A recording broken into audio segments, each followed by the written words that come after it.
Salutations. Welcome back to I Speak and Not Preach with Joe on this beautiful day.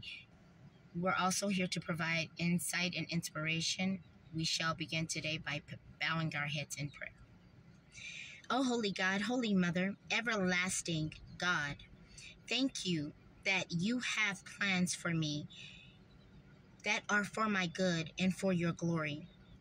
Your word says that you will make all things good and all things work for my good according to your will and way. Please lead me on the path of prosperity and success. May the Holy Spirit dwell in my heart through faith so that I am rooted and uplifted in your love, Holy God. May I have the strength to know only your love and graciousness, your mercy and glory. So shall it be by the glory and conviction of the Holy Mother, Holy Spirit, Holy God, Holy Ones, and it will be, so shall it be.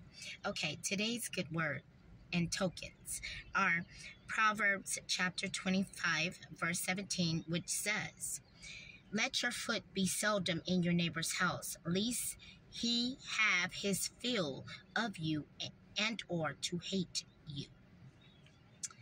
Meaning the least you are around another man and standing in another man's company, especially when it pertains folly, meaning just hanging, right?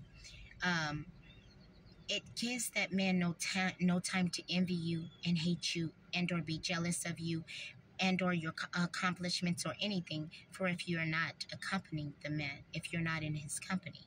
But anything you're keeping, you're inviting into your space.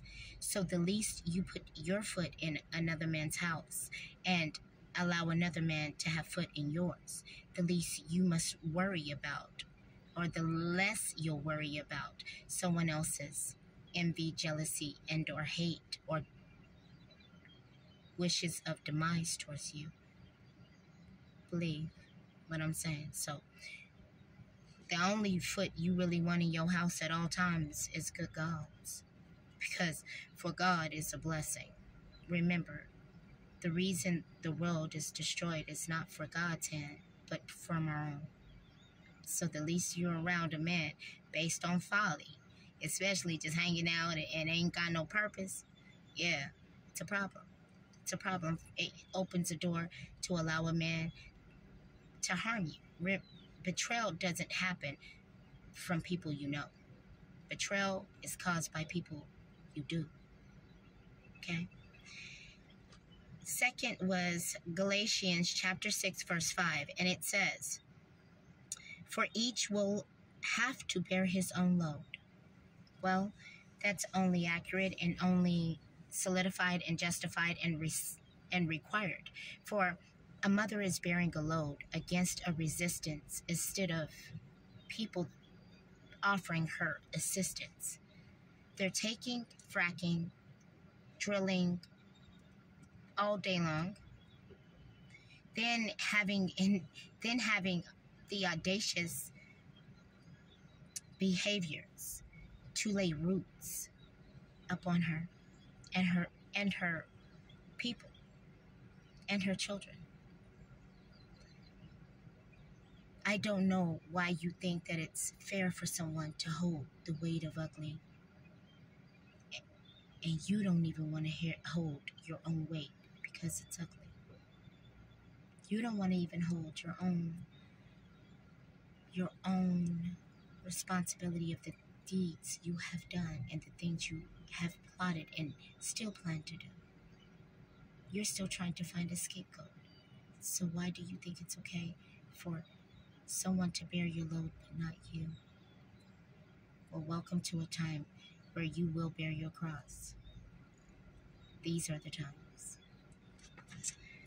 Last was Corinthians chapter 6, verse 14, and it says, "Do not be unequally yoked with unbelievers. For what partnership has righteousness with lawlessness, or what fellowship has light with darkness?" Once again, two men with two separate agendas do not have a common goal. So there is no reason for those two men to be proceeding towards a relationship, for those two men do not have commonality. So that means one man sees life in one way and is proceeding one way. Another man sees life another way and proceeding another. Until they find commonality and common ground, there is no reason for them to be in the same room, for they're unequally yoked. One sees one way and another sees another.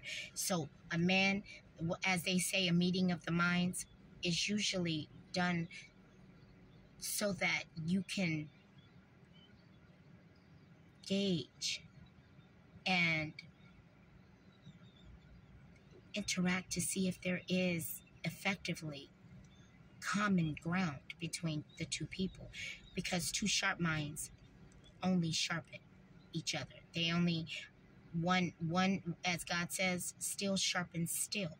So a sharp man with a sharp woman is only, they're just unbeatable. It would be very hard to beat a man with a sharp woman, right? That's a sharp mind, that has a sharp mind.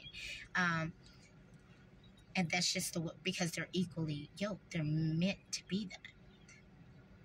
But you do not see day with night, and you do not see a rich man go to a poor area to hang out. Now, do you? Or a rich woman go to the slums to hang out. Why is that? Why is that? Because prestige has established itself as prestige. So it's not going to take itself from a high place and consciously choose low. So again, that's what it's meaning by light and dark and fellowship and different things. A man that does not share your views cannot share your passions. So that's just what it is. Hopefully it provided some insight and some inspiration. I speak and not preach. Goodbye, good written, says the good Lord. And as it pertains to salvation,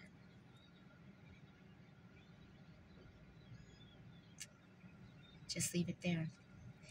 Enjoy your day and your weekend, and hopefully you guys enjoy your evening as well. Otherwise, goodbye, good riddance, says the good Lord.